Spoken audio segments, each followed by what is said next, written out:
الحمد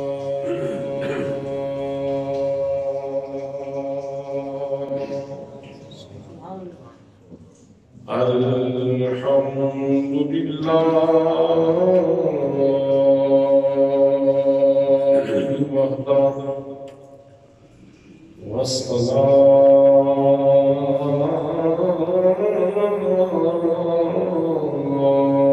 والسلام على من لا نبي بعده وعلى آله وأصحابه الذين أوفوا وعمروا. أما بعد فأعوذ بالله من الشيطان الرجيم.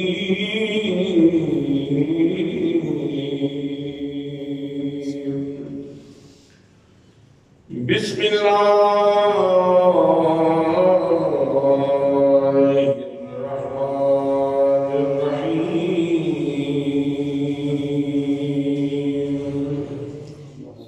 وأن المساجد لله فلا تدعوا مع الله أحدا.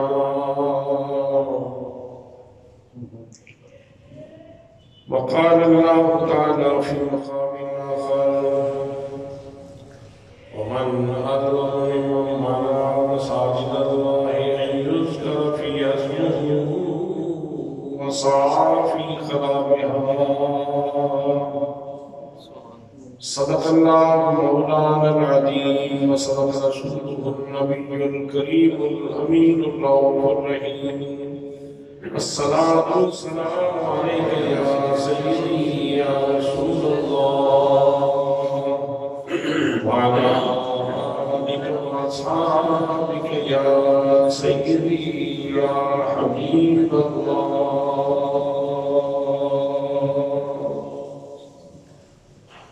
یاد فرمایا مصطفیٰ نے اگر یاد فرمایا مصطفیٰ نے اگر ان کے دربار میں سر کے بل جائیں گے. یاد مصطفیٰ نے اگر ان کے دربار میں سر کے بل جائیں گے. دیکھ لیں گے جامی نشان قدم. دیکھ لیں گے جامی نشان قدم.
بہت زیادہ عزت و تعظیم و تکریم کے لائق میرے پیارے نبی صلی اللہ علیہ وآلہ وسلم کے پیارے غلاموں، ماہ رجب کا آغاز ہو چکا ہے۔ اس میں بہت سارے موضوعات ہیں جن پہ گفتگو کی جا سکتی ہے، لیکن گزشتہ روز دو ویڈیو کلپس نظروں سے گزرے ہیں جنہوں نے طبیعت کے اوپر انتہائی گہرے سوگواری کے اثرات چھوڑے ہیں۔ انتہائی تکلیف ہوئی، بہت زیادہ غضب پہنچا اور بہت افسوس ہوا کہ ملک پاکستان کے ساتھ کیا کھلواڑ کیا جا رہا ہے اور اس کے ساتھ آئے روز یہ زیادتیاں کیوں ہو رہی ہیں، جبکہ پاکستان بناتے ہوئے ہمارے بزرگوں نے تو یہ نعرہ لگایا تھا کہ ہم یہاں اسلام کے اصولوں کا تجربہ کریں گے اور اس پاکستان کو اسلام کے نظام کی تجربہ گاہ بنائیں گے، لیکن وقت کے گزرنے کے ساتھ ساتھ شیطنت عجیب سے عجیب تر گل کھلا رہی ہے۔ اور بڑے افسوس کی بات یہ ہے کہ حکومتی مشینری کے زیر سایہ اور ان کی سرپرستی میں مسجد وزیر خان لاہور میں ایک دفعہ پہلے شوٹنگ کی گئی، وہاں ڈانس کیا گیا، ایک فلم کا یہ ڈرامے کا سین دیا گیا اور پھر اس کے بعد انہوں نے معافی مانگی۔ بارے دیگر چند دن پہلے پھر مسجد میں وہی دینہ پرستی کی گئی، وہی مسجد کا تقدس پامال کیا گیا اور اسی طریقے سے اللہ کے اس پاک گھر کے تقدس کو، اس کی پاکیزگی کو پامال کیا گیا۔ اور افسوس یہ ہے کہ حکومتی وزیر، وہ پتہ نہیں اس کو چودھری فواد کہتے ہیں یا وہ اس کو فساد کہنا چاہیے، کہ وہ اپنی نگرانی میں ڈانس کروا رہا ہے اور ڈھول کی تاپ کے اوپر مسجد کے سین کے اندر ڈانس کیا جا رہا ہے۔ حضرات محترم، یہ ڈانس نہیں تھا، یہ ڈھول کی تھاپ نہیں تھی، یہ ہماری روح کے اوپر چرچے لگائے جا رہے تھے اور مسلمانوں کو ذبح کیا جا رہا تھا اور ان کی روحانی قوت کے اوپر کاری ضربیں لگائی جا رہی تھیں اور ہمیں چیک کیا جا رہا تھا کہ مسلمانوں کے اندر وہ قوت جسے قوت ایمانی کہا جاتا ہے وہ کہاں تک موجود ہے۔ ڈانس کروایا گیا، مسجد کے تقدس کو پامال کیا گیا، لیکن بہت کم سوشل میڈیا کے اوپر میں نے احتجاج دیکھا ہے، بہت کم اختلاف دیکھا، بڑی تکلیف ہوئی۔ حضرات، مسجد کے تقدس کے بارے میں اور مسجد کے احترام کے بارے میں کس بندے مومن کو شک ہو سکتا ہے؟ اس کے اوپر تو کوئی دلائل دینے کی ضرورت ہی نہیں۔ حضرات، اللہ کریم نے جب اس زمین کو آباد کیا تو جناب آدم کا گھر بعد میں بنا ہے، جناب حضرت شیش کا گھر بعد میں بنا ہے، دیگر مخلوق کے گھر بعد میں بنے ہیں، حابیل اور قابیل کا گھر بھی بعد میں بنا ہے۔ اللہ کریم نے سب سے پہلے اس مسجد کی، اس زمین کی آبادی کے لیے جو گھر سب سے پہلے بنوایا ہے وہ اپنا گھر بنوایا، بیت اللہ بنوایا۔ اللہ نے اپنا گھر سب سے پہلے بنایا اور یہ شرف فرشتوں نے سب سے پہلے حاصل کیا۔ پھر فرشتوں کا بنایا ہوا کعبہ ایک عرصہ تک رہا اور اس کے بعد پھر یہ شرف حضرت آدم علیہ السلام کو نصیب ہوا اور آدم علیہ السلام کے بعد پھر یہ شرف حضرت ابراہیم علیہ السلام کو نصیب ہوتا ہے۔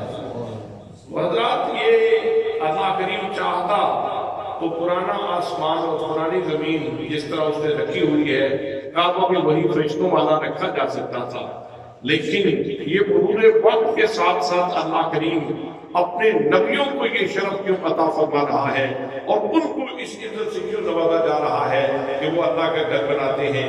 اصل میں مقصود یہ تھا کہ اللہ کا گھر بنانے کی عزت ان کو نصیب ہو جائے۔ اللہ کا گھر بنانے کا شرف ان کو نصیب ہو جائے۔ مسجد اللہ کا گھر ہے، مسجد کعبۃ اللہ کی بیٹی ہے، چاہے وہ پاکستان کی مسجد ہو، چاہے وہ انڈیا کی مسجد ہو۔ چند سال پہلے جب باقی مسجد شہید کی گئی تھی تو ہم نے جلوس نکالے تھے، تمام مکان میں فکر کے علماء میدان میں نکلے تھے اور ہم نے جلوس نکالے تھے، اور اس وقت یہ ہم نے نعرے بھی لگائے تھے کہ ہم کعبۃ اللہ کی بیٹی کی عزت کو پامال ہوتے ہوئے نہیں دیکھ سکتے، ہم اس کے تقدس کو پامال ہوتے ہوئے نہیں دیکھ سکتے۔ حضرات کل تو انڈیا میں یہ کھیل کھیلا جا رہا تھا اور آج پاکستان میں یہ شیطانی حرکتیں کی جا رہی ہیں۔ کیسے قبیح الفطرت اور خسیس الفطرت ہے وہ لوگ جو اپنے کسی سیاسی ایجنڈے کے لیے، وہ پتہ نہیں پاکستان میں تو ایسا کوئی نہیں کہ جن کو خوش کرنا ہو، کوئی واحد ہی ہے جس کو خوش کرنے کے لیے یہ کھیل کھیلا گیا ہے، جس کو خوش کرنے کے لیے یہ ڈھونگ رچایا گیا ہے اور اس انداز سے مسجد کا تقدس پامال کیا گیا ہے۔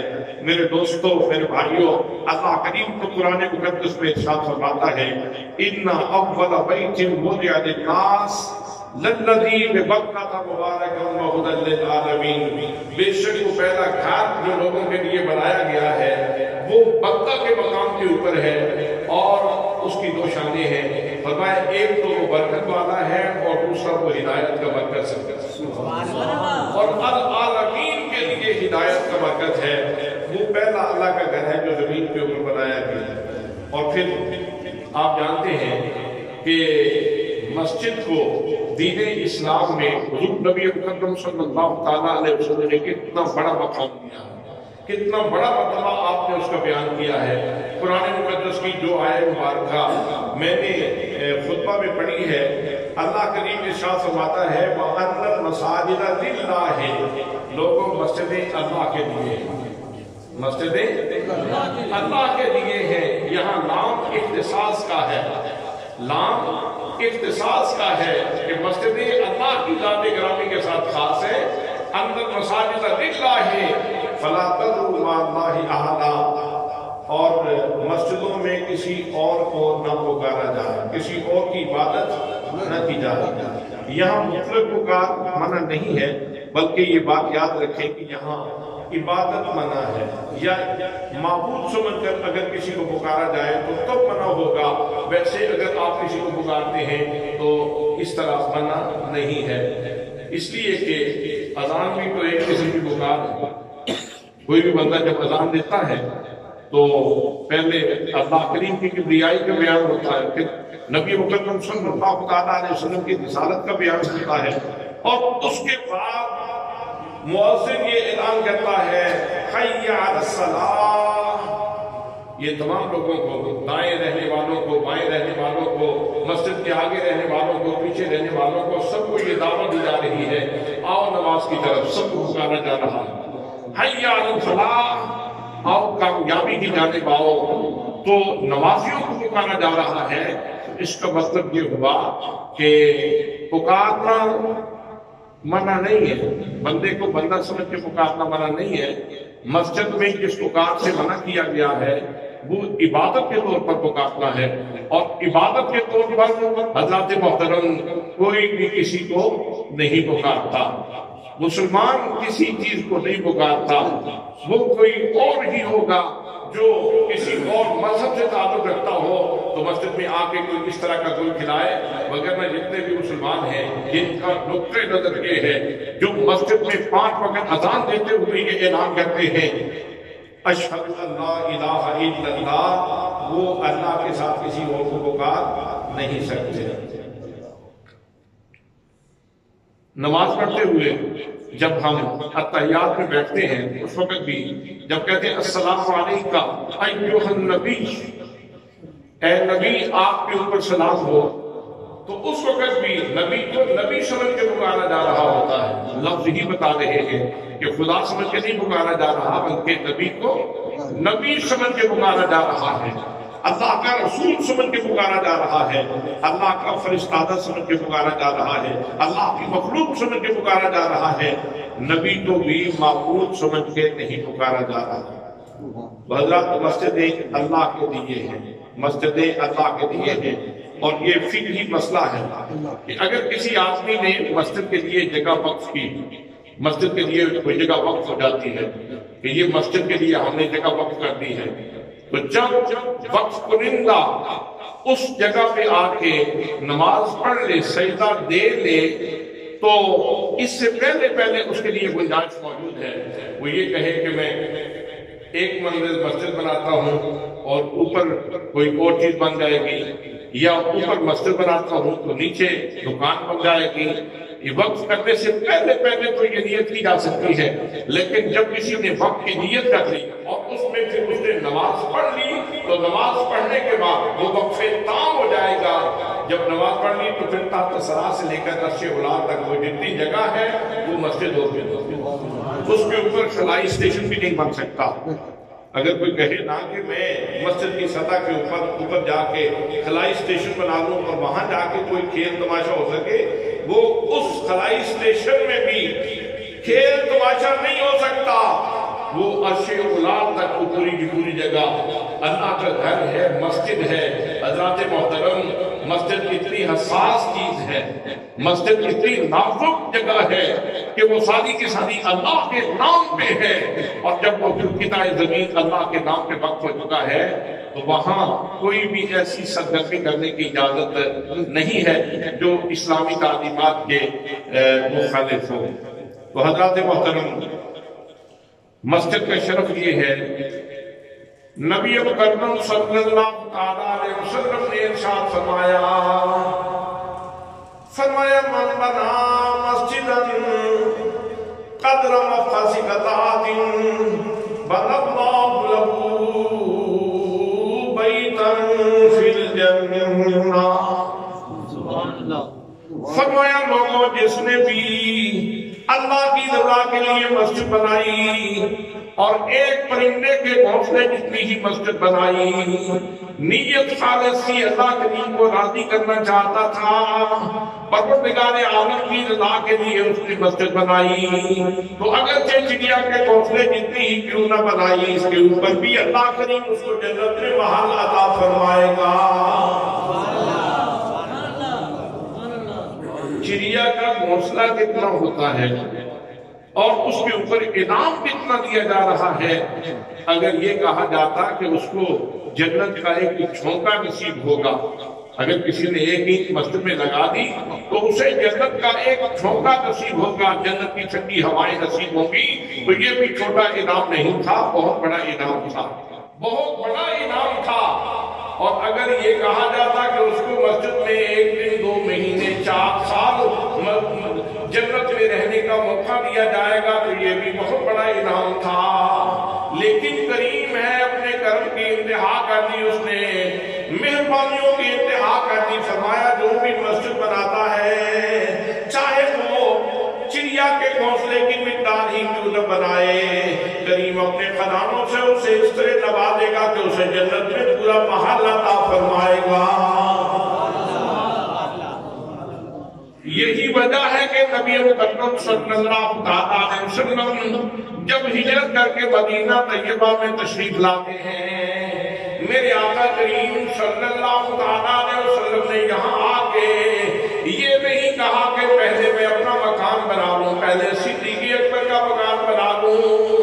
ہجرت کرنے والے جو لوگ آ گئے ہیں، پہلے ان کی رہائش کا بندوبست کر دیا جائے، پھر ہم مسجد بنائیں گے، پھر ہم عبادت گاہ بنائیں گے۔ حضرات محترم، نبی مکرم صلی اللہ علیہ وسلم نے مدینہ طیبہ میں آ کے سب سے پہلے مسجد بنائی ہے، اور اس مسجد کا نام قباء ہے۔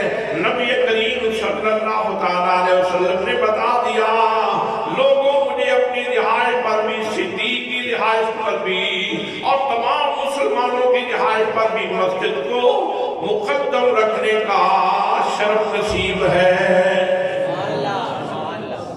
اب نبوت کی تعلیمات کیا ہے کہ مسجد کو مقدم رکھا جائے؟ حضور صلی اللہ علیہ وسلم جب مدینہ طیبہ میں آتے ہیں تو سب سے پہلے آ کے مسجد بناتے ہیں، اور جو لوگ مسجد کی تعمیر میں شریک ہیں ان کے لیے مجدہ جاں خدا سنایا جا رہا ہے، ان کے اوپر اللہ کریم کے اکرام کی انعام کی بارش ہو رہی ہے۔ حضرات محترم، مسجد کا کتنا تقدس ہے، مسجد کی کتنی پاکیزگی ہے، اور مسجد کا کتنا مقام ہے۔ نبیوں کے امام، رسولوں کے امام خود گارا اٹھا کے لا رہے ہیں۔ مسجد بن رہی ہے اور رسول اکرم صلی اللہ علیہ وسلم خود مسجد کے لیے گارا اور مٹی اٹھا کے لا رہے ہیں، پتھر اٹھا کر کے لا رہے ہیں، اور خود پتھر سیٹ کروا رہے ہیں۔ دوستان محترم، اگر ہمیں نبی مکرم صلی اللہ علیہ وسلم کی عزتوں کا اعتراف ہے اور ہم یہ سمجھتے ہیں کہ حضور صلی اللہ علیہ وسلم کا ہر عمل ہمارے لیے بہترین نمونہ ہے، تو پھر اس نمونے سے جو روشنی ہمیں نصیب ہو رہی ہے وہ یہ ہے کہ مسجد کی آبادی کا انتظام کیا جائے۔ اسی لیے تو میں کہتا ہوں منزل کا نشان کے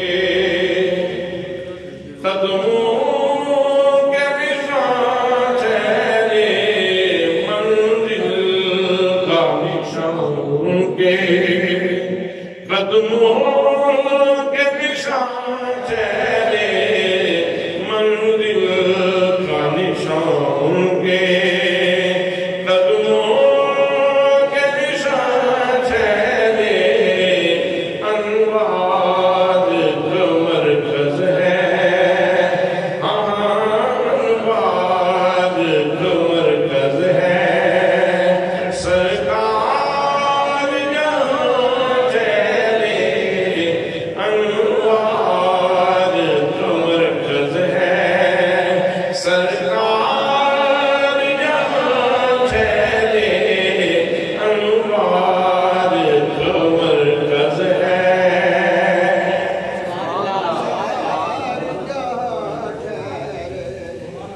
حضرات، نبی مکرم صلی اللہ علیہ وسلم نے مسجد کو بڑی فوقیت دی ہے، اور اسلامک سوسائٹی میں، اسلامی معاشرے میں مرکز وہ مسجد وہ مرکز صلاح ہے، مسجد وہ مرکز خیر ہے، مسجد وہ مرکز نیکی ہے جس کو ہر دور میں بنیادی اہمیت حاصل رہی ہے۔ حضرت شاہ جہان نے جب مسجد کی تعمیر کا ارادہ کیا، ایک مسلمان فرما روا گزرا ہے، ایسے بھی لوگ تھے جن کی نیتیں اتنی خالص تھیں اور جن کے ارادے اتنے پاکیزہ ہوا کرتے تھے، تو قلعہ کے اندر جہاں دارالامارہ بھی ہے، جہاں تخت سلطنت بھی ہے، وہاں مسجد بنائی جا رہی ہے، اور اس نے کہا کہ مسجد میں جو نمازیوں کے جوتے رکھنے کی جگہ ہے، جوتے رکھنے کی جگہ اور میرے تاج کی کلگی دونوں برابر ہیں۔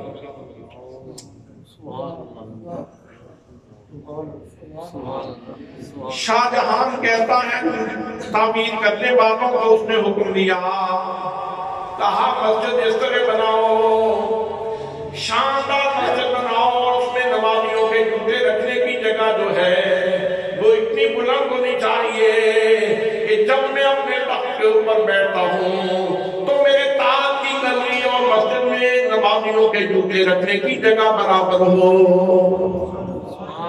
آرکیٹیکٹ بولے، ماہرین بولے، انہوں نے کہا بادشاہ سلامت آپ کیا کر رہے ہیں، یہ دفاعی نقطہ نظر سے ٹھیک نہیں ہے، اس طرح تو دشمن حملہ کر دے گا، اور مسجد کی طرف سے اگر کوئی حملہ ہوا تو آپ تک پہنچنا اس کے لیے بہت آسان ہو جائے گا، تو آپ اس بات کو حکم نہ دیں۔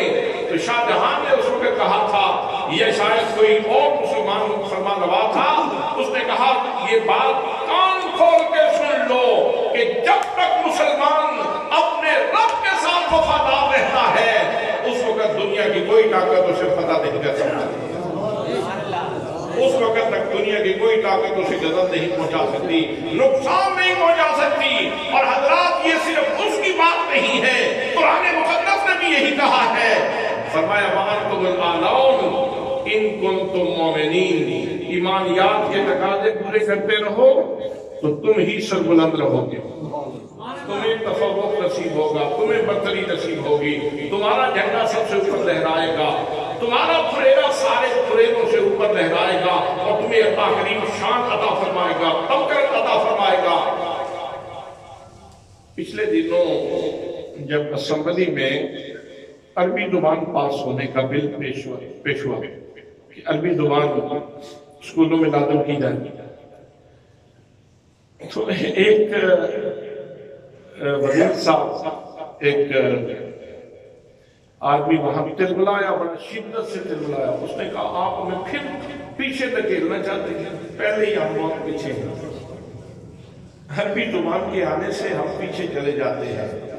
پیچھے تو ہم اپنے کرتوتوں کی وجہ سے گئے۔ عربی زبان یہ تو آپ کو بلند کرنے والی ہے، یہ تو اللہ کی زبان ہے، یہ تو اللہ کریم نے اپنا کلام ہمیں اس زبان میں عطا فرمایا، محمد مصطفیٰ صلی اللہ تعالیٰ علیہ وسلم کی زبان ہے، اور اس میں پھر اللہ کریم نے اپنا کلام بھی نازل فرما دیا۔ تو حضرات آپ کیا سمجھتے ہیں، کیا یہ دانش کا فیصلہ ہے؟ کیا اس بندے نے یہ بات درست کہی ہے کہ کیا عربی ترقی کے راستے میں رکاوٹ بن سکتی ہے؟ حضرات محترم، اگر ترقی کے راستے میں کوئی چیز رکاوٹ ہے تو وہ کرپشن ہے، وہ دو نمبری ہے، وہ دھوکہ دہی ہے، وہ لوگوں سے جھوٹ بولنا ہے، وہ لوگوں سے فراڈ کرنا ہے، وہ اپنے قوم کو جہود کا شکار کرنا ہے اور ان کو مایوسیوں کے اندھیروں میں دھکیلنا ہے۔ یہ چیزیں ہماری ترقی کی راہ میں رکاوٹ ہیں۔ آج ہمارے ہاں المیہ یہ ہے کہ ہم لوگ اپنی زبان کے اوپر بھی ہمارے بچوں کو گرفت نہیں ہے۔ انگریزی پڑھتے پڑھتے بیچارے بوڑھے ہو جاتے ہیں۔ جن قوموں نے ترقی کی ہے انہوں نے فارمولے اپنی زبانوں میں منتقل کیے ہیں، اور جیسے ہی بچہ سن شعور میں پہنچتا ہے تو وہ جب اپنی زبان میں فارمولہ سمجھتا ہے تو جلدی سمجھ جاتا ہے، اور پھر اس کے بعد اس کی پریکٹیکل لائف شروع ہو جاتی ہے۔ ہمارے ہاں ہماری قوم کا تو المیہ یہ ہے کہ انگریزی زبان سیکھتے سیکھتے سیکھتے بوڑھے ہو جاتے ہیں، اور پھر وہ اوور ایج کے قریب ہو جاتے ہیں۔ جب کسی کمال تک پہنچتے ہیں، کوئی ملکہ حاصل کر پاتے ہیں، تو اس وقت ان کی عمر ہی کافی ہو چکی ہوتی ہے۔ حضرات محترم، تو میں عرض کر رہا تھا کہ یہ عربی، یہ مسجد، یہ اذان، یہ اقامت، یہ اللہ کا دین، یہ اللہ کا کلمہ، یہ محمد رسول اللہ صلی اللہ تعالیٰ علیہ وسلم کا پیغام، یہ ہماری ترقی میں رکاوٹ نہیں ہے، یہ تو ترقی کا زینہ ہے، یہ تو ترقی کی ضمانت ہے، بشرطے کہ ہم سیریس لیں اس کو اور ہم سیریسلی اس کو اپنانے کی کوشش کریں۔ مسجد تو آپ کو اتنے خوبصورت اصول عطا فرماتی ہے کہ جو آپ کی پوری زندگی کو بدلنے کے لیے خوبصورت نمونہ بن سکتی ہے۔ مثلا مسجد میں ہم نماز پڑھنے کے لیے آتے ہیں تو مسجد نے ایک اصول دیا ہے، مسجد سے ہمیں ایک اصول ملا ہے کہ امام کا انتخاب کیسا ہونا چاہیے، امام کا انتخاب کیسا ہونا چاہیے۔ یہ مسجد سے جماعت کروانی ہے تو امام کیسا ہونا چاہیے، تو اس کے لیے شریعت نے جو ہے وہ کچھ مراتب مقرر کیے ہیں۔ کیا ہم نے اس کا یاد رکھا ہے؟ ہمارا مسئلہ یہ ہے کہ ہماری مسجد بھی انہی بے اعتدالیوں کا شکار ہو گئی، اور ہم وہ جو اسلامی طریقہ انتخاب تھا اس کو مسجد میں بھی لاگو نہیں کر سکے، وگرنہ مسجد کا جو طریقہ انتخاب ہے، امام کا طریقہ انتخاب ہے، وہ اگر ہم اپنی بائر سوسائٹی میں اور اسمبلیوں کے لیے بھی وہ طریقہ اپنا لیں تو پورے ملک میں ایک سال انقلاب آ سکتا ہے۔ اس میں غیر اہل کے لیے کوئی گنجائش نہیں ہے، غیر اہل کے لیے کوئی گنجائش نہیں ہے۔ تو عامتاً مسئلے مطلب میں عرض کر رہا تھا کہ مسجد ہمارے راستے میں رکاوٹ نہیں ہے، مسجد تو رکاوٹ نہ سمجھو، مسجد تو ایک برکت کا گھر ہے، برکت کا گھر ہے، یہ نحوست کا مرکز نہیں ہے، اس کو نحوست کا مرکز نہ بناؤ، یہ تو اللہ کا گھر ہے۔ اور پھر قرآن مقدس میں اللہ کریم نے ارشاد فرمایا وَمَنْ أَظْلَمُ مِمَّنْ مَنَعَ مَسَاجِدَ اللَّهِ أَنْ يُذْكَرَ فِيهَا اسْمُهُ وَسَعَىٰ فِي خَرَابِهَا۔ لوگوں، اس بندے سے بڑا ظالم کون ہو سکتا ہے جو مسجد میں اللہ کا ذکر کرنے سے روکے، جو مسجد میں اللہ کا ذکر کرنے سے روکے۔ اس اس بندے سے بڑا ظالم وہ کون ہو سکتا ہے؟ اور سیکنڈلی دوسرے نمبر پہ ارشاد فرمایا وَسَعَى فِي خَرَابِهَا، اور اس کی خرابی میں اور اس کو برباد کرنے میں اور اس کے تقدس کے پامال کرنے میں جو کوشش کرتا ہے، اس بندے سے بڑا ظالم کون ہے؟ حضرات کسی اور سے فتویٰ لینے کی ضرورت نہیں ہے. جو مسجد میں ڈھول بجائے، جو مسجد کے تقدس کو پامال کرے، جو مسجد میں ڈانس کروائے، ہماری سوسائٹی کا سب سے بڑا ظالم وہ انسان اللہ کے فیصلے کے مطابق، اللہ کے فیصلے کے مطابق سب سے بڑا ظالم انسان وہ ہے جو مسجد کی خرابی کا باعث بنے. کل ایک ویڈیو نظر سے گزری، وہ عراق میں اذان ہونے لگی. جیسے ہی اذان شروع ہوئی تو امریکن فوجیوں نے مسجد کافی اونچا مینار تھا، ابھی ویڈیو میرے پاس محفوظ ہے، اس کے اوپر فائرنگ شروع کر دی. ادھر اذان دینے والا بہت خوبصورت لہجے میں اذان کر رہا ہے اور ادھر تک تک تک وہ سامنے فائر لگتے نظر آ رہے ہیں. لاؤڈ سپیکر کو گرایا جا رہا ہے. کون کر رہا ہے؟ یہ دشمن اسلام کر رہے ہیں. یہودیت یہ کھیل کھیل رہی ہے، اسلام دشمن یہ کھیل کھیل رہے ہیں، دین کے دشمن ہمارے ساتھ یہ مذاق کر رہے ہیں اور مسلمانوں کے سینوں کے اوپر جو ہے وہ موم ڈلی جا رہی ہے. حضرات اگر امریکہ ہمارے ساتھ یہ سلوک کرے، اگر اسرائیل ہمارے ساتھ یہ سلوک کرے، اگر انڈیا ہمارے ساتھ یہ سلوک کرے تو اس کو وہ دشمن ہے، وہ کر سکتا ہے. کم از کم پاکستان کے اندر رہنے والے لوگ، مسلمان کہلانے والے لوگ، وہ تو مہربانی کریں، وہ تو مسجد کا تقدس بحال رہنے دیں، وہ تو مسجدوں میں ڈانس نہ کروائیں، وہ تو مسجد کے تقدس کو برباد نہ کریں. آؤ سنو میرے آقا کریم صلی اللہ تعالیٰ علیہ وسلم کی نظر میں مسجد کا احترام کتنا ہے. حضرات حضرت تمیم داری حضور صلی اللہ تعالیٰ علیہ وسلم کے صحابی ہیں، تاجر تھے. کسی دوسرے علاقے میں گئے، وہاں دیکھا کہ وہاں لیمپ بنائے جاتے ہیں. اس دور کے مطابق لیمپ بنائے جاتے ہیں جن میں تیل ڈال کے روشنی کی جاتی ہے. حضرت تمیم داری نے سوچا کہ میں یہ لیمپ خرید لوں اور اپنے نبی پاک صلی اللہ تعالیٰ علیہ وسلم کی مسجد کے لیے لیتا جاؤں. حضرت تمیم داری رضی اللہ تعالیٰ عنہ نے وہ لیمپ خرید لیے،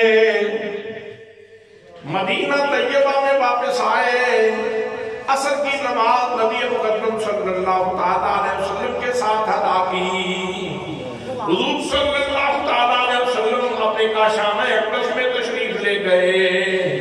حضرت تمیم داری نے نماز مغرب سے پہلے وہ سارے کے سارے لیمپ مناسب مقامات کے اوپر فٹ کر دیے، ان میں تیل بھی ڈال دیا اور ان میں آگ بھی جلا دی. جب نماز مغرب کا وقت ہوتا ہے، نبیوں کے امام تشریف لاتے ہیں. میرے آقا کریم صلی اللہ تعالیٰ علیہ وسلم نے مسجد کے اندر داخل ہو کے دیکھا تو مسجد جگمگ جگمگ کر رہی تھی. میرے آقا کریم صلی اللہ تعالیٰ علیہ وسلم کی طبیعت بہت مسرور ہوئی، بہت خوش ہوئے. نبیوں کے امام فرمانے لگے. صحابہ کرام سے پوچھا نماز کے بعد، صحابہ کرام یہ تمام کس نے کیا ہے؟ مسجد میں روشنیوں کا اہتمام کس نے کیا ہے؟ اجالے کا اہتمام کس نے کیا ہے؟ یہ لیمپ کس نے لگائے ہیں؟ صحابہ کرام نے عرض کی یا رسول اللہ صلی اللہ تعالیٰ علیہ وسلم، آپ کے غلام حضرت تمیم داری، یا رسول اللہ انہوں نے یہ اہتمام کیا ہے. میرے آقا کریم صلی اللہ تعالیٰ علیہ وسلم نے تمیم داری کو بلایا، فرمایا تمیم داری میں تمہیں کیا بتاؤں، آج میں محمد مصطفیٰ کا دل کتنا خوش ہے. کاش آج میری بیٹی ہوتی تو میں تمہیں نکاح کر کے عطا فرما دیتا.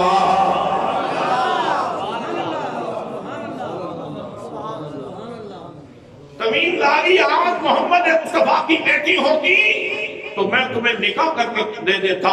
تو نے اتنا اچھا عمل کیا ہے، تو نے اتنا قابل تعریف عمل کیا ہے، تو نے اتنا خوبصورت عمل کیا ہے، تو نے اللہ کے گھر کو منور کر دیا. سبحان اللہ، سبحان اللہ، سبحان اللہ. ایک خاتون تھی جو مسجد میں وہ کر دیا کرتی تھی، صفائی کیا کرتی تھی، ام محجن، ان کا وصال ہو گیا۔ صحابہ کرام نے آپ کی تکلیف کی وجہ سے حضور صلی اللہ تعالیٰ علیہ وسلم کو نہ بتایا کہ آپ کو کیا اس وقت تکلیف دینی ہے۔ جنازہ پڑھ کے صحابہ کرام نے اس کو دفن کر دیا۔ آقا کریم صلی اللہ تعالیٰ علیہ وسلم نے ام محجن کے بارے میں پوچھا، صحابہ کرام نے عرض کی، یا رسول اللہ صلی اللہ تعالیٰ علیہ وسلم، یا رسول اللہ وہ تو پچھلی رات فوت ہو گئی ہے اور ہم نے آپ کو تکلیف دینا مناسب نہیں سمجھا، ہمارے آقا ہم نے تو اس کا جنازہ پڑھ کے اس کو دفن کر دیا ہے۔ میرے آقا فرماتے ہیں چلو مجھے اس کی قبر پہ لے چلے۔ نبی مکرم صلی اللہ علیہ وسلم اس کی قبر پہ تشریف لے گئے اور میرے آقا کریم صلی اللہ علیہ وسلم نے اس کی قبر کے اوپر اس کا جنازہ پڑھا۔ جنازہ پڑھ کے نبیوں کا امام دعا فرما رہا تھا اور ساتھ فرما رہے تھے، ام محجن تو نے اللہ کے گھر کی صفائی کا اہتمام کیا ہے، تو نے اللہ کا گھر صاف کیا ہے، آج اللہ نے تیرا گھر صاف کر دیا ہے۔ مطلب یہ ہوا کہ جو اللہ کے گھر کی صفائی کا اہتمام کرتا ہے گویا وہ اپنے قبر کی صفائی کا اہتمام کرتا ہے۔ تو یہیں سے فقہاء نے یہ مسئلہ بھی مستنبط کیا ہے، اگر کسی وجہ سے کسی مسلمان کا جنازہ نہ ہو سکے تو اس کی قبر کے اوپر بھی اس کا جنازہ پڑھا جا سکتا ہے، اس کی قبر کے اوپر بھی اس کا جنازہ پڑھا جا سکتا ہے۔ یہاں سے فقہاء نے یہ مسئلہ مستنبط کیا ہے۔ تو دوستان محترم، اس کا مطلب یہ ہوا کہ جو مسجد کی صفائی کا، مسجد کی لائٹنگ کا، مسجد کے اہتمام کا خیال رکھتا ہے، مسجد کے معاملات میں توجہ دیتا ہے، تو گویا اس نے اپنی قبر کی روشنی کا اور قبر کی صفائی کا اہتمام کیا ہے، اور جس نے مسجد کا تقدس کا عمل کیا تو اس نے اور تو کسی کا نقصان کیا ہے یا نہیں کیا، کم از کم اس نے اپنی قبر کو اندھیرے میں بدل دیا، اپنی قبر کو اندھیروں کا تحفہ دیا ہے اس لازم نے جس نے مسجد کے تقدس کو پامال کیا ہے۔ حضرات محترم، آپ سنتے رہتے ہیں کہ میدان محشر میں سورج سوا دینے پہ ہوگا اور لوگ اپنے پسینے میں ڈوبے ہوئے ہوں گے۔ اس لمحے اگر کسی کو ایک درخت، چھوٹے سے درخت کا بھی سایہ ملے تو بڑی بات ہے، سایہ نہیں ہوگا، لوگ پسینے میں شرابور ہوں گے، لیکن نبی اکرم صلی اللہ علیہ وسلم ارشاد فرماتے ہیں، میرے آقا نے ارشاد فرمایا 7 قسم کے لوگ ایسے ہوں گے جن کو اللہ کریم اس مشکل وقت میں اپنے عرش کا سایہ عطا فرمائے گا۔ سایہ بھی ہو اور وہ بورڈ کا سایہ نہیں، وہ پیپل کا سایہ نہیں، وہ جامن کا سایہ نہیں، وہ شیشم کا سایہ نہیں، وہ کنکر کا سایہ نہیں، وہ چین کا سایہ نہیں، اللہ کے عرش کا سایہ نہیں۔ اللہ کے عرش کا سایہ ملے گا اس بندے کو۔ حضرات محترم، جس کے اندر یہ خصوصیات پائی جائیں، نبی کریم صلی اللہ علیہ وسلم نے وہ خصوصیات ذکر فرمائی۔ فرمایا سب سے پہلے الامام العادل، عادل حکمران اگر نصیب ہو قوم کو تو بڑی خوش نصیب قوم ہے جس کو عادل حکمران نصیب ہو۔ تو جو بندہ حکمران ہو اور لوگوں کو انصاف فراہم کرے تو اس کو اللہ کریم اپنے عرش کا سایہ عطا فرمائے۔ ہم یہ کہنا چاہیں گے عمران خان صاحب سے کہ آپ کو اگر اللہ نے یہ حکمرانی دے ہی دی ہے تو انصاف کر لیں۔ صرف تحریک انصاف کا نام لینے سے تو بات نہیں بنتی، انصاف بھی ہونا، اور انصاف کا پہلا تقاضا یہ ہے کہ مسجد کو نماز کے لیے استعمال کیا جائے، ڈانس کے لیے استعمال نہ کیا جائے۔ آپ ٹھہر کے بول رہے ہیں، مسجد کو ڈانس کے لیے استعمال کرنا یہ ظلم ہے، اس لیے کہ ظلم کی تعریف ہی یہ ہے وَقْعُ الشَّيْءِ فِي غَيْرِ مَحَلِّهِ، کسی چیز کو اس کے محل میں نہ رکھنا یہ ظلم ہے، اور کسی چیز کو اس کے محل میں رکھنا یہ عدل ہے۔ مسجد عبادت کے لیے ہے، مسجد میں نماز پڑھنا مسجد کے ساتھ عدل ہے، اور مسجد میں ڈانس کروانا یہ مسجد کے ساتھ ظلم ہے۔ تو فرمایا سب سے پہلے الامام العادل، اس کو اللہ کریم اپنے عرش کا سایہ عطا فرمائے گا بشرطے کہ وہ انصاف کے تقاضوں کو پورا کرے گا۔ پھر فرمایا نبی کریم صلی اللہ تعالی علیہ وسلم نے فرمایا وہ نوجوان جو اللہ کی عبادت میں فرمان چلا ہو، جس کی آنکھوں کی پتلیاں آوارگی کا شکار نہ ہو، جس کا دل یونیتی کا شکار نہ ہو، جس کے دل کی دھڑکنوں میں اللہ کریم کا نام رہتا ہو، رسول اکرم صلی اللہ علیہ وسلم کا نام رہتا ہو، وہ نوجوان جو اللہ کی عبادت میں فرمان چڑھا اس کو بھی اللہ کریم اپنے عرش کا سایہ عطا فرمائے۔ سبحان اللہ۔ آج کے دور میں یہ چیز انتہائی اہم ہے، بہت ضروری ہے، جبکہ موبائل کے اوپر فحاشی اور یعنی کے اڈے کھلے ہوئے ہیں۔ پہلے کسی کو کوسا جاتا تھا جب کوئی سینما گھر میں جاتا تھا، آج ہر بندہ اپنی جیب میں سینما لے کے پھر رہا ہے۔ اس دور میں اگر کوئی نوجوان اپنی آنکھوں کی پتلیوں کا پہرا دے سکے اور اپنے دل کا پہرا دے سکے اور یہ کہہ سکے کہ خیرہ نہ کر سکا مجھے جلوہ دانش فرنگ، سرما ہے میری آنکھ کا خاک مدینہ و نجف، آج اگر کوئی خاک مدینہ کا سرما لگا کے اپنی آنکھوں کی پتلیوں کی حفاظت کر لے تو وہ نوجوان بڑا خوش قسمت نوجوان ہے، اور ایسے نوجوان کو اللہ کریم اپنے عرش کا سایہ عطا فرمائے۔ پھر نبی کریم صلی اللہ تعالی علیہ وسلم نے تیسرے نمبر پہ ارشاد فرمایا وہ نوجوان وہ مرد جس کو حسب و نسب والی عورت گناہ کی دعوت دے اور وہ کہے نہیں ایسا نہیں ہو سکتا، مجھے میرے رب سے ڈر لگتا ہے، مجھے تو میرے رب سے ڈر ہے، میں نے کل اس کی بارگاہ میں جانا ہے، جواب دہ ہونا ہے، میں کل اس کی بارگاہ میں کیسے کھڑا ہوں گا، تو اس لیے میں یہ گناہ نہیں کر سکتا۔ جب اس نے اس گناہ کی دعوت کو چھٹک دیا تو میرے آقا جو اللہ کے سسٹم کے ترجمان ہیں وہ گویا اللہ کی مشیت لوگوں تک پہنچا رہے ہیں کہ گناہ کی دعوت کو چھٹک دینے والے، تو نے اپنی خواہشات نفسانی کے اوپر میری رضا کو ترجیح دی ہے، اس لیے ہم تجھے اس مشکل وقت میں جب سورج صبا دینے میں ہوگا ہم تجھے اپنے عرش کا سایہ عطا فرمائیں گے۔ فرمایا ایک وہ آدمی، نبی مقدم صلی اللہ تعالی علیہ وسلم نے ارشاد فرمایا رجل قلبه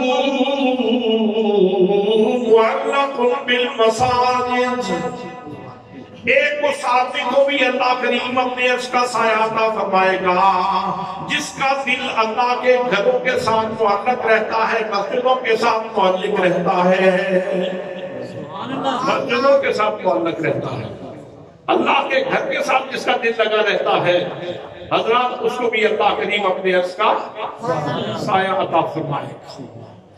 اس لیے اپنے دل کی دنیا میں شوق پیدا کرنے کی ضرورت ہے۔ کس بات کا شوق؟ مسجد سے اذان کی آواز آئے تو ہم سب کو بے قرار ہونا چاہیے اور زندہ ضمیر سے آواز آنی چاہیے کہ میرے رب کے گھر سے مجھے پیغام آ گیا ہے۔ اگر آپ اپنے بھائی کی دعوت، اس کے گھر سے آنے والی دعوت کو جھٹلا نہیں سکتے اور اس کو اہم سمجھتے ہیں، اپنے چچا اور ماموں کے گھر سے آنے والی دعوت کو آپ بڑا اہم سمجھتے ہیں اور ان کی دعوت کے اوپر ضرور تشریف لے جاتے ہیں، تو میرے دوستو اللہ کے گھر سے بھی ہمیں دعوت ملتی ہے، ہمیں اس کو بھی اہمیت دینی چاہیے۔ جس کا دل مسجد کے ساتھ معلق رہتا ہو اس کو اللہ کریم اپنی عرش کا سایہ عطا فرمائے۔ سبحان اللہ۔ پھر میرے آقا نے ارشاد فرمایا دو انسان جو آپس میں ایک دوسرے سے محبت کرتے ہیں، ایک دوسرے سے الفت رکھتے ہیں، ایک دوسرے سے چاہت رکھتے ہیں، ایک دوسرے کا احترام کرتے ہیں اور درمیان میں کوئی دنیا کی غرض نہیں ہے، کوئی لالچ نہیں ہے، کوئی حرص و ہوس نہیں ہے، بلکہ وہ دونوں آپس میں اس لیے پیار کرتے ہیں، وہ یہ سمجھتے ہیں کہ ہمارے اس رشتے کی بنیاد اللہ کی محبت پر ہے، اللہ کے رسول کی محبت کے اوپر ہے۔ حضرات، پیر اور مرید بشرطے کہ دونوں کی نیت خالص ہو تو یہ بہترین مثال ہے اس کی کہ یہ رشتہ ایسا ہے کہ جس میں کوئی غرض، کوئی لالچ، کوئی ہوس نہیں ہوتی، فقط اللہ کی رضا کے لیے یہ تعلق ہوتا ہے۔ استاد اور شاگرد بھی اگر اپنے تعلق کو خالص کر لے تو ان کا تعلق بھی ایسا ہو سکتا ہے۔ اور میں سمجھتا ہوں کہ آپ لوگوں سے بھی اس فقیر کا محبت کا ہی تعلق ہے۔ آپ لوگ جو تشریف لاتے ہیں، مسجدیں تو راستے میں اور بھی بہت ہیں، آپ تشریف لاتے ہیں تو میں سمجھتا ہوں ہمارا یہ تعلق اللہ اور اس کے رسول صلی اللہ علیہ وسلم کی محبت کی بنیاد کے اوپر ہے۔ دعا ہے کہ اللہ کریم اس کے صلے میں ہمیں اپنے عرش کا سایہ عطا فرمائے۔ اور ایک میرے آقا کریم صلی اللہ علیہ وسلم نے ارشاد فرمایا، وہ آدمی جو اللہ کے راستے میں مال دیتا ہے اتنی پوشیدگی سے دیتا ہے کہ دائیں ہاتھ سے دیتا ہے تو بائیں ہاتھ کو بھی پتہ نہیں لگنے دیتا، اتنی پوشیدگی سے اللہ کی رضا کے لیے مال دیتا ہے، تو اس کو بھی اللہ کریم اپنے عرش کا سایہ عطا فرمائے۔ اور ایک وہ انسان جس کے بارے میں نبی کریم صلی اللہ علیہ وسلم نے ارشاد فرمایا، علیحدگی میں بیٹھا ہے، خلوت خانے میں بیٹھا ہے، کلے تنہائی میں بیٹھا ہے، لوگوں سے الگ تھلگ ہو کے اپنے رب کو یاد کر رہا تھا، اور اللہ کریم کا ذکر کرتے کرتے اس کی آنکھوں سے آنسو آ گئے، اللہ کے پیار میں آنسو آ گئے، اللہ کریم کی محبت میں آنسو آ گئے، یا اللہ کریم کے خوف سے اس کی آنکھوں سے آنسو آ گئے، اللہ کریم اس کو بھی اپنے عرش کا سایہ عطا فرمائے گا۔ مجھے اور آپ کو دیکھنا ہے کہ کبھی ہمیں یہ سعادت نصیب ہوئی؟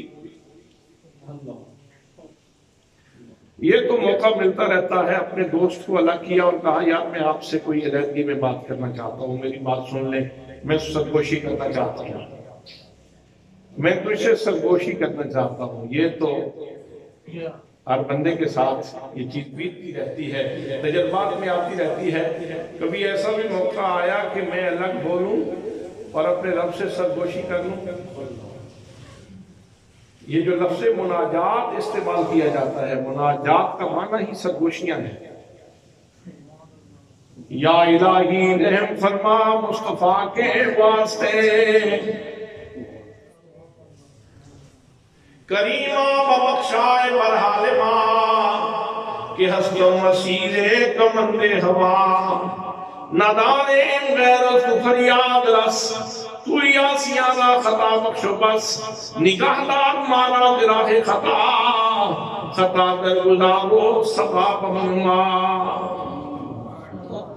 اقبال نے ہوئی کہیں علیحدگی میں بیٹھ کے، اور یہ خوشبو ہے کبھی پھیل ہی جاتی ہے، کبھی کسی کی زبان سے نکلی ہوئی یہ خوشبو کی بات پھیل ہی جاتی ہے، کہیں انہوں نے تو شاید کہیں چھپ کے یہ بات کہی ہوگی، عطا اسلاف کر جذبے دنوں کر، شریک زمرہ لایا سنوں کر، خرد کی گتھیاں سلجھا چکا میں، میرے مولا مجھے صاحب جنوں کر۔ تو ہم نے دیکھنا ہے کہ کیا ہماری زندگی میں کبھی ایسا کوئی لمحہ آیا ہے کہ میں نے دنیا سے کٹ کر الگ ہو کے خلوت خانے میں گوشہ نشین ہو کر کبھی میں نے اپنے رب سے باتیں کی ہوں، اس سے کہا ہو گناہگار ہو، مہربانی فرما، گناہ معاف فرما دے، میری غلطیاں معاف فرما دے، میرے قصور معاف فرما دے۔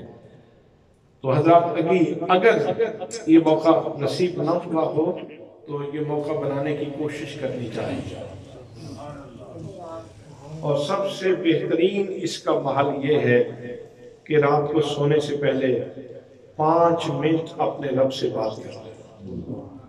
تو نے تو بطور محبوب مخلوق پیدا کیا تھا اور میں تیرے حقوق نہیں پورے کر سکا، اور ابھی میری آنکھ بند ہونے والی ہے اور میں نیند کی آغوش میں چلا جاؤں گا، اور نیند یہ تو موت کی بھین ہے، پتہ نہیں صبح آنکھ کھلے گی کہ نہیں کھلے گی۔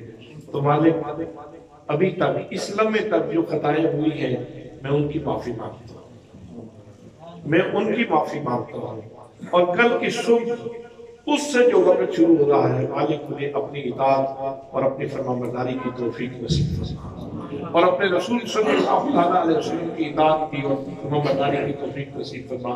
حضرات یہ جب بھی توفیق نصیب ہوگی تو اس وقت یوں سمجھے کہ اللہ کا کرم ہوگا۔ تو میں نے عرض کیا کہ مسجد جو ہے، مسجد کے ساتھ انصاف یہ ہے کہ مسجد میں اللہ کا آپ ٹھہر کے بول رہے ہیں، مسجد میں اللہ کا ذکر کیا جائے، مسجد میں ڈانس کرنا، مسجد میں ڈانس کروانا، مسجد میں ڈھول بجانا، مسجد میں شیطانی جو کھیل ہے وہ کھیلنا، ان کا کوئی جواز نہیں، زیادتی ہے۔ اور آج پاکستان کا ہر باسی اس بات کے اوپر افسردہ ہے، اور ہم چودھری فواد کی اس حرکت کے اوپر اس کی مذمت کرتے ہیں اور کہتے ہیں کہ تو نے ٹھیک نہیں کیا، تو نے مسجد مدین خان کے اندر ڈانس کروا کے پوری ملت کے دل کو مجروح کیا۔ دعا ہے کہ اللہ کریم ہمیں عمل کی توفیق نصیب فرمائے۔ وما علیہ الا البلاغ المبین۔